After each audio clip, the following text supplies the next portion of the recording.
Inter piece માટે કરી છે, બરાબર, ઇનર પીસમાંથી. એટલે જો ભ્રામરી પ્રાણાયામમાં તમારે શું કરવાનું છે, અંગૂઠાથી કાન બંધ કરવાના છે. પછી ઉપરની આંગળી છે આઈબ્રો ઉપર, બે આંખ ઉપર અને આવી રીતે. પછી શ્વાસ ભરવાનો છે ઊંડો. પછી હોઠ ખોલવાના નથી, પણ ઓમકાર આપણે કરતા હોય ને એ ભમરી બોલતી હોય ને એવી રીતના અવાજ કરતા કરતા કરવાની.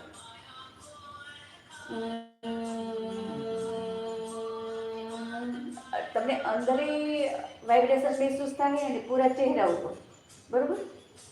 ચાલો, ઊંડો શ્વાસ ભરો અને મુદ્રા આની આ લગાવી રાખજો હાથથી.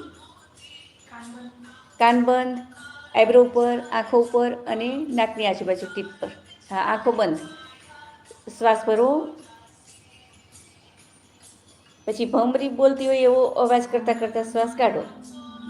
જેટલો બની શકે એટલો દીર્ઘ શ્વાસ ભરવાનો અને દીર્ઘ શ્વાસ કાઢવાનો.